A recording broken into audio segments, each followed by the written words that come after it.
I was convinced I was in God's will, and therefore He wouldn't let me feel the bad effects of stress.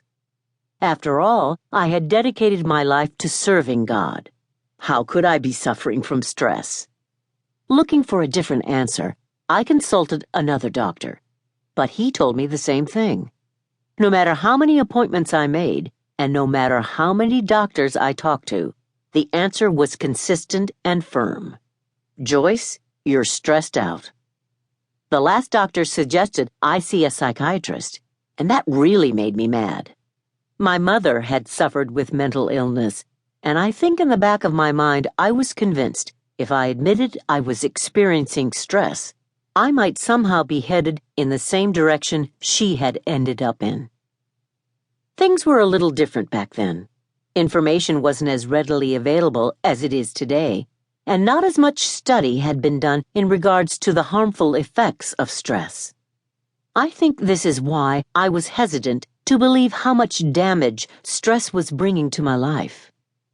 At the time, it was a total shock to me that stress could be the root cause of so many of the issues I was facing. Here I was, serving God and doing what I knew He had called me to do, but I wasn't really enjoying my life. Rather than celebrating the opportunities God was giving me to teach His Word, what I love to do, stress had me in bondage. I was easily frustrated. I had aches and pains. I wasn't sleeping well. I was argumentative. The list goes on and on. But I began to read about stress, and with the Lord's help, I finally began to see that the doctors were right. Stress was hurting me physically and emotionally. But the Lord also began to show me that stress was hurting me spiritually. I was allowing the external pressures of my life to affect my internal peace and joy.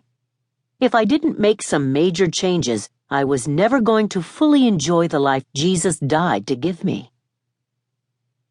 The effects of stress. The more people I've talked to over the years, the more I've come to realize that my story isn't that uncommon. As I share with friends and ministry partners how stressed and overwhelmed I felt at times, I'm usually met with understanding nods and "I know exactly what you mean" reassurances.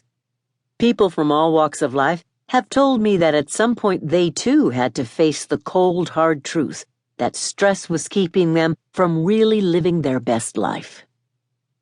Stress is an indiscriminate thief. It will take whatever it can from whoever it can. Health, peace, rest, relationships, laughter. Stress wants to take it all.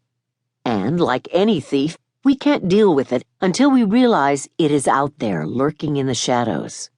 If we don't know we're at risk, how can we protect ourselves? Let me share some eye-opening statistics with you from recent studies and surveys. 49% of people surveyed said they have had a major stressful event or experience in the last year. 83% of Americans are stressed out on the job. 69% of people with high stress say their stress actually increased in the past year. 41% of adults who are married say that they lost patience or yelled at their spouse due to stress in the past month. 52% of those aged 18 to 33 years report that stress has kept them awake at night at least once in the past month. Stress, pressure, and anxiety are being reported by people all over the world at an alarming rate. There are studies too numerous to count that show we are a society overrun with stress. And this stress we face is having an alarming effect on the way we feel and act each day. Look at some of the effects the Mayo Clinic says stress has on us.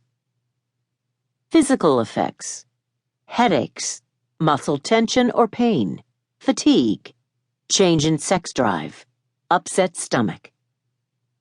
Emotional effects: anxiety, restlessness, lack of motivation, irritability or anger, sadness or depression.